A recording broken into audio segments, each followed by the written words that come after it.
कहानी शुरू होती है अंटार्कटिका से, जहां अमेरिका का एक बूट बना हुआ है और उसमें बैठे साइंटिस्ट को पता चलता है कि अमेरिका पर यूएफओ गिरने वाला है। दूसरा साइंटिस्ट जो कि यूएफओ को नहीं मानता, वो भी इस एनर्जी को देखकर परेशान हो जाता है। उन्हें कैलकुलेशन के बाद पता चलता है कि ये यूएफओ कैलिफोर्निया में गिरने वाला है। कैलिफोर्निया में जिस जगह यूएफओ गिरने वाला है वहाँ सुसान मफी का घर है। वो अभी सो रही है। वो डेरेक नाम के एक टीवी एंकर को बहुत पसंद करती है और उसी से आज वो शादी भी करने वाली है। शादी के बाद उसका सपना है कि वो दोनों साथ में हनीमून पर पेरिस घूमने जाएं। हालांकि शादी वाले दिन डेरेक उसे बताता है कि वो पेरिस तो नहीं जा सकते क्योंकि उसे दूसरे न्यूज़ चैनल के लिए ऑडिशन देना है। सुसान को बुरा लगता है लेकिन वो मान जाती है। वो शादी के लिए तैयार होकर बाहर निकलती है, तभी उसे आसमान से कुछ गिरते हुए नजर आता है। ये एक बड़ा और शक्तिशाली मीटियोर है। अपने आप को बहुत बचाते हुए भी सुसान के ऊपर वो मीटियोर आकर गिर ही जाता है। उससे होता तो कुछ नहीं, बस सुसान के कपड़े गंदे हो जाते हैं। वो अपने आप को बचाती है और शादी के मंडप में पहुंच जाती है। शादी के मंडप में रिंग पहनाने के लिए जैसे ही डेरेक सुसान की तरफ देखता है, उसे नजर आता है कि सुसान के अंदर से ग्रीन लाइट निकल रही है और वो देखते ही देखते बड़ी होती जा रही है। अचानक से वो इतनी बड़ी हो जाती है कि चर्च गिरने लगता है और आसपास सब कुछ तहस नहस हो जाता है। तभी वहां सीक्रेट सर्विस के कुछ लोग आते हैं और वो सुसान को गोलियों से शूट करते हैं। बुरे सपने की तरह ये सीन खत्म होता है। अगले सीन में हम देखते हैं कि सुसान की नींद अलार्म से खुलती है। उसे लगता है कि ये डेरेक का अलार्म है और वो पेरिस में अपने हनीमून पर है, लेकिन वो एक अलग जगह पर है। उसके कपड़े बदल चुके हैं और ये कमरा किसी लैब की तरह लग रहा है। वो मदद के लिए पुकार लगाती है, लेकिन क्या कोई उसकी मदद करने आएगा? मदद के लिए पुकारने पर उसे एक बड़ी जगह भेज दिया जाता है। वहाँ उसे एक जेली जैसा मॉन्स्टर, एक कॉकरोच और एक ऐतिहासिक जानवर नजर आते हैं। वो डर जाती है। वो मॉन्स्टर्स उससे उसका नाम पूछते हैं और जिस पर वो अपना नाम बताती है सुसान। वो कहते हैं रियल नाम नहीं बल्कि मॉन्स्टर नेम बताओ। सुसान को कुछ समझ नहीं आता। उसे लगता है वो अस्पताल में है जहाँ पर उसकी तबीयत खराब होने के कारण उसे भर्ती किया गया है, जहाँ उसे अजीब क्रीचर्स नजर आ रही हैं। लेकिन जैसे ही वो थोड़ा बाहर निकलती है, उसे एक बड़ी सी तितली नजर आती है, जिसे देखकर वो डर जाती है और चिल्लाने लगती है। उसे चिल्लाता हुआ देखकर जनरल WR मोंगर बाहर आता है। वो इस लैब का इंचार्ज है। वो बताता है कि ये एक लैब है जहां मॉन्स्टर्स को रखा जाता है। लोगों को ये बताया जाता है कि मॉन्स्टर्स जैसा कुछ नहीं होता, लेकिन उन्हें छुपाकर रखा जाता है ताकि लोग पैनिक ना करें और अपना टैक्स समय पर भरते रहें। सुसान का नाम जीनोमिका रखा गया है और अब ना तो वो अपने घर वालों से मिल सकती है और ना ही यहाँ से बाहर जा सकती है। अगले सीन में हम देखते हैं कि एक स्पेसशिप है जिस पर कुछ एलियन जैसे लोग बैठे हैं। उन्हें पता चलता है कि वो जो मैटर को ढूंढ रहे हैं वो पृथ्वी पर ट्रेस कर लिया गया है।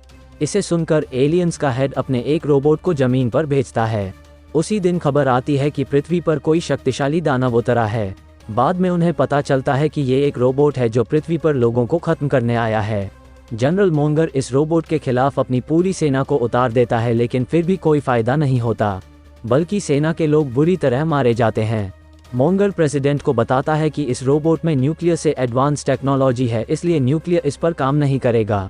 हमें इसे हराने के लिए कैद लिए गए मॉन्स्टर्स को बुलाना होगा। वो मॉन्स्टर्स का इंट्रोडक्शन देता है और ये भी बताता है कि वो कितने शक्तिशाली हैं। इस पर प्रेसिडेंट का एक आदमी कहता है कि वो पहले ही एलियंस से परेशान हैं। मॉन्स्टर्स के रूप में वो और परेशान नहीं होना चाहते, लेकिन उनके पास और कोई बेहतर आइडिया है भी नहीं। अगले सीन में हम मॉन्स्टर्स लैब को देखते हैं जहां सारे मॉन्स्टर्स मौजूद हैं और डॉक्टर कॉकरोच सुसान को ठीक करने की कोशिश कर रहे हैं। डॉक्टर कॉकरोच मॉन्स्टर बनने से पहले एक बड़े वैज्ञानिक थे। तभी वहां मंगर आता है और वो कहता है कि उन्हें चलना होगा और इसी समय उस रोबोट से लड़ना होगा। सब चलने के लिए तैयार हो जाते हैं और वो जाते हैं सैन फ्रांसिस्को, जहां वो रोबोट मौजूद है। रोबोट को देखकर सभी हैरान रह जाते हैं क्योंकि सभी ने सोचा था कि रोबोट कोई छोटी सी क्रीचर होगी, लेकिन ये तो काफी भयानक है।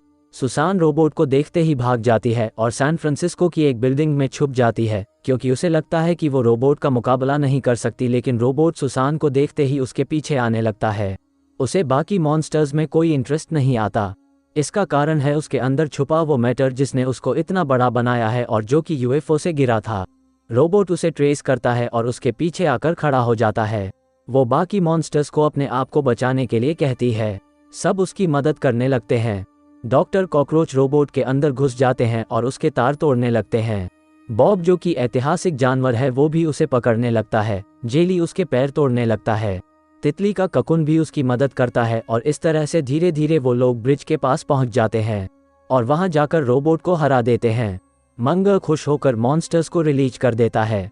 दूसरी तरफ हम देखते हैं कि एलियंस का हेड ये देखकर लाल पीला हो जाता है। सुसान अपने मॉन्स्टर दोस्तों को डेरेक के बारे में बताती है और कहती है कि उन्हें चलकर उससे मिलना चाहिए और उसके बाद वो सभी सुसान के होमटाउन के लिए निकल पड़ते हैं।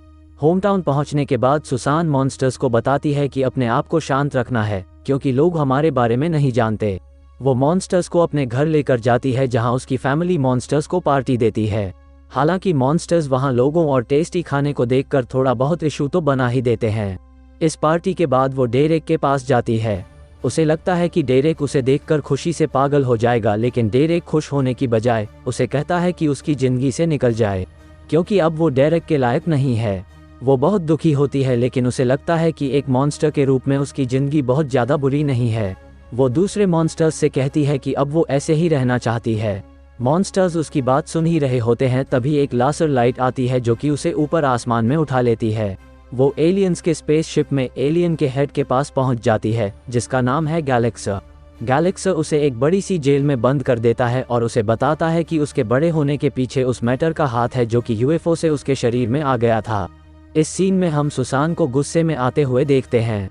उसे लगता है कि उसकी इस हालत का जिम्मेदार गैलेक्सा ही है और वो उस पर हमला करने के लिए उसके पीछे दौड़ती है और तभी एक ऐसी मशीन से टकरा जाती है जिससे उसका अंदर क्वांटोनियम नाम का मैटर उसके शरीर से निकलकर गैलेक्सा के पास आ जाता है।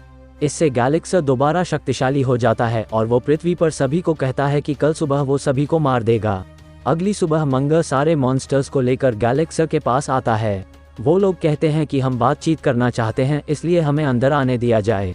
कर्नल मंगर किसी तरह से एलियंस के शिप पर जाता है और उसके साथ मॉन्स्टर्स भी घुस जाते हैं।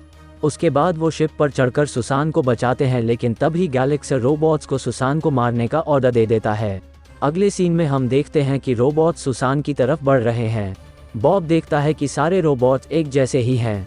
ऐसे में वो गैलेक्सा के पास वैसा ही एक रोबोट बनकर जाता है और गैलेक्सा उसे अपनी गन दे देता है। मॉन्स्टर्स रोबोट्स को उस गन से मार देते हैं, साथ में गैलेक्सा को भी शिप से गिरा देते हैं। वो क्वांटोनियम लेकर गेट से बाहर जा ही रहे होते हैं, तभी दरवाजे बंद होने लगते हैं। इसका मतलब ये है कि अब ब्लास्ट होने वाला है। मॉन्स्टर किसी भी तरीके से दरवाजे के बाहर नहीं पहुंच पाते। सिर्फ सुसान पहुंचती है और वो सीधा गैलेक्सा के पास जाती है और उसे कहती है कि उसके मॉन्स्टर दोस्तों को बचा ले। गैलेक्सा उसकी कोई बात नहीं सुनता और उससे लड़ने लगता है। बदले में वो कमजोर पड़ने लगती है, लेकिन तभी उसे याद आती है क्वांटोनियम की। वो उसकी सारी गोलियां खा जाती है और दोबारा वैसी ही शक्तिशाली बन जाती है। इधर वो गैलेक्सा से उसके दोस्तों को बचाने के लिए लड़ ही रही होती है, तभी ब्लास्ट का काउंट शुरू हो जाता है। तभी वहां मंगर आता है जिसके साथ है तितली का ककून जो कि अब बड़ी तितली बन चुका है।